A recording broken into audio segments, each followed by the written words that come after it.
mundo del arte con otros mundos que tienen una cadencia mucho más corta de tiempo. Artistas y también talleres de producción. Voilà, par exemple, avec Bilbao, si l'esprit de l'entrepreneur salarié Mundo del arte con otros mundos que tienen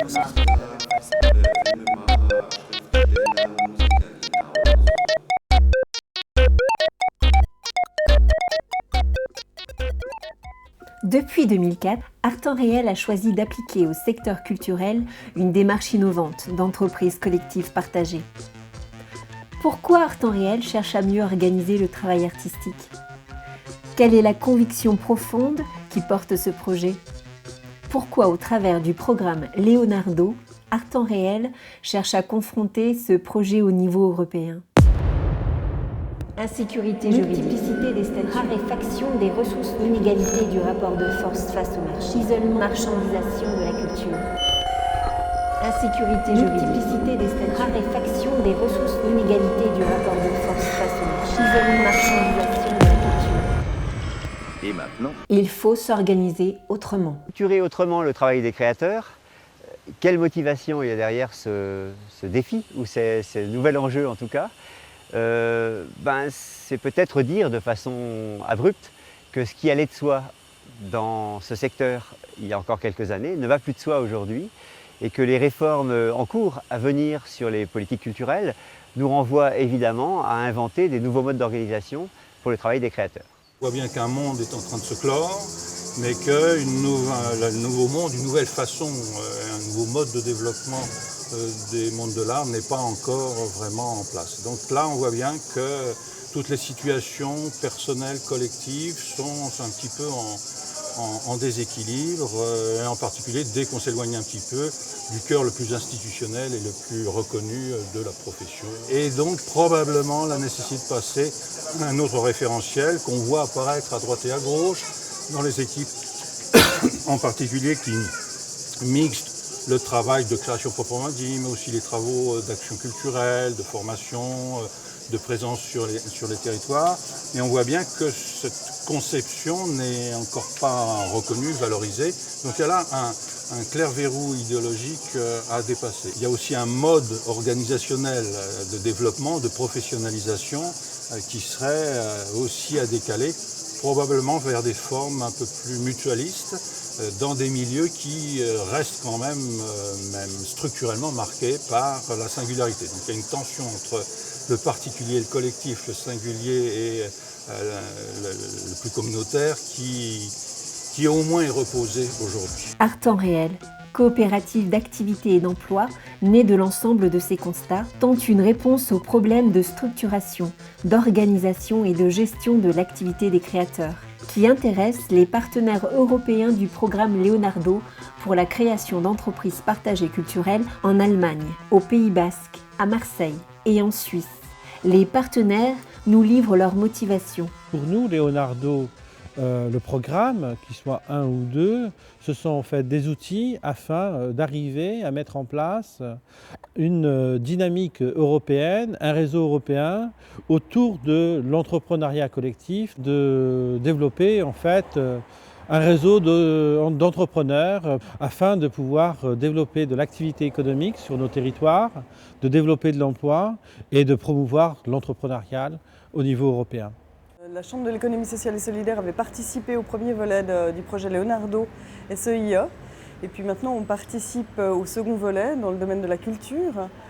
Lors de notre participation au premier volet, ça nous a permis d'aboutir à l'implantation d'une entreprise collective partagée à Genève qui fait dans le multi-activité. Et maintenant, on souhaite pouvoir développer une entreprise collective partagée aussi dans le domaine culturel.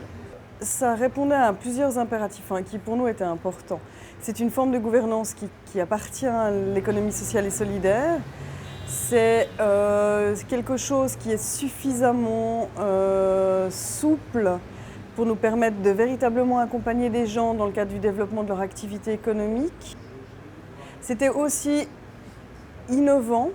Et puis c'est une valeur ajoutée certaine que pouvoir bénéficier aussi d'une expérience qui est validée depuis 15 ans en France.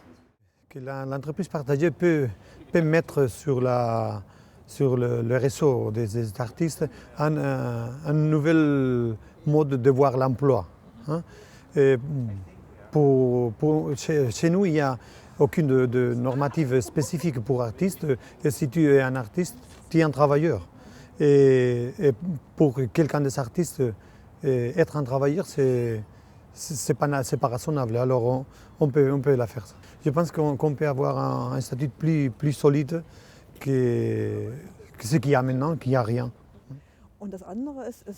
L'une des motivations, outre le public cible qui existe et qui a un réel besoin sur Berlin, c'est cette forme juridique de la coopérative qui résout notamment le paradoxe d'être à la fois entrepreneur et salarié.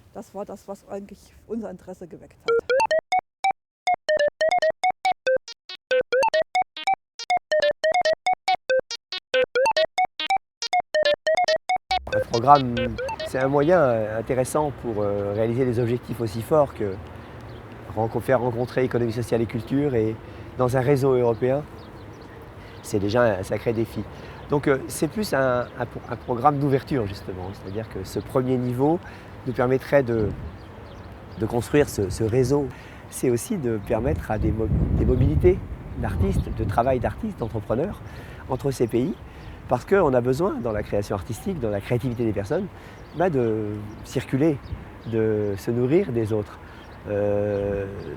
C'est ce paradoxe aussi d'être des outils de développement local et en même temps complètement ouverts sur le monde, faciliter ou permettre ces mobilités. Je crois que ce serait un grand honneur à faire effectivement la diversité que de pouvoir permettre ces circulations. Construite sur des valeurs communes d'engagement, de responsabilité, de solidarité et d'autonomie, la coopérative propose une façon originale d'aider à l'organisation et la gestion des activités et des emplois créatifs. Premier des temps de coopération, l'accompagnement des entrepreneurs salariés, des artistes. Des temps de travail pour comprendre l'administratif, la gestion et le juridique des activités artistiques et culturelles. Enfin, la vie collective est essentielle dans les coopératives d'activité et d'emploi. Des ateliers de formation thématique, des séminaires annuels, des groupes de travail par filière sont organisés toute l'année. Ces rencontres favorisent les synergies, élargissent les réseaux et enrichissent les connaissances de chacun. La coopération marque aussi le temps des droits et des devoirs. Mais quelle méthode pour coopérer, pour créer ces cadres coopératifs permettant l'impact de la créativité? Alors, c'est la coopération comme réponse, ou comme modèle, ou comme hypothèse finalement à mieux travailler quand on est artiste. Encore une fois, c'est posé sur un processus. Coopérer, c'est un joli mot, c'est comme créer, c'est comme artiste. Simplement, c'est pas forcément inné et ça oblige à des règles collectives. Et ces règles collectives sont basées sur un processus théorique qui irait de systèmes de confiance entre les personnes à des moments de délibération, aussi à des moments informels pour coopérer, des moments d'arbitrage, on n'est pas toujours d'accord et quand ça ne fait pas consensus, il faut décider, mais qui nous amène à quelque chose de supérieur peut-être dans ce processus, c'est finalement d'être reconnu ou de reconnaître l'autre, enfin en tout cas autour de la reconnaissance. Tenter la coopération comme réponse à la problématique d'un secteur.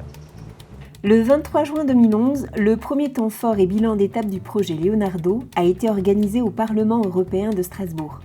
Ce séminaire pour une économie sociale et solidaire créative en Europe a réuni les partenaires européens du programme, des acteurs de l'économie sociale et solidaire, du monde de l'art et de la culture, des élus locaux et des représentants des collectivités publiques. Temps de concertation, de réflexion sur ce projet transnational de transfert d'innovation. Ces rencontres ont tenté de faire le lien entre l'émergence de nouveaux modes d'organisation du travail artistique, les entreprises culturelles partagées et les logiques d'intervention publique et privée dans l'espace européen. L'innovation de ces nouveaux modèles étant d'intégrer à cette réflexion économique leur dimension sociale et citoyenne.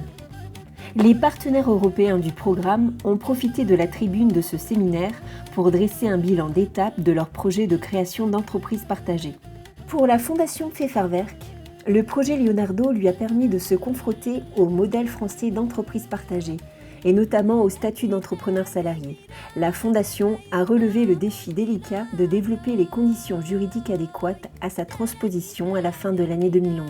Ceci permettra à VTech Berlin, une organisation de femmes en recherche d'emploi issues des métiers créatifs et artistiques, de mettre en œuvre de façon pratique l'objectif du programme de création d'entreprises partagées. Business Innovation Brokers, BIB, est situé à Bilbao dans le Pays basque espagnol, terre d'un des plus importants mouvements coopératifs en Europe. Cette expérience a permis à BIB d'atteindre l'objectif de la création d'une entreprise partagée, Elcar Team. Dans un premier temps, celle-ci a pris la forme juridique d'une association regroupant des artistes en développement de projets. Après une période d'accompagnement, les artistes seront intégrés dans une structure coopérative par métier. À Marseille, le programme a permis la reprise de la structuration du département Art et Culture d'énergie alternative. Ce département donne aujourd'hui une meilleure visibilité aux entrepreneurs salariés artistes, permet de créer des regroupements territoriaux et par discipline, facilite la gestion de la multi-activité et crée des passerelles entre les différentes CAE du groupe. En France, le programme Leonardo a permis d'élargir le partenariat français du projet à des structures culturelles, promouvant l'innovation au sein de démarches coopératives. Commencé en octobre 2009, ce projet de transfert transnational d'innovation Leonardo s'est terminé fin 2011 par un séminaire à Marseille réunissant tous les partenaires du programme. Ce séminaire a répondu à plusieurs objectifs, et notamment celle de tracer les grandes lignes du suivi du projet et particulièrement la création de l'axe culturel au sein du réseau européen des entreprises partagées. Après plusieurs missions effectuées par Énergie Alternative au Maroc, en Algérie et en Tunisie, dans le cadre du projet de coopération décentralisée entre la région PACA et Tanger-Tétouan, il a été projeté de poursuivre autour de l'espace euro-méditerranéen.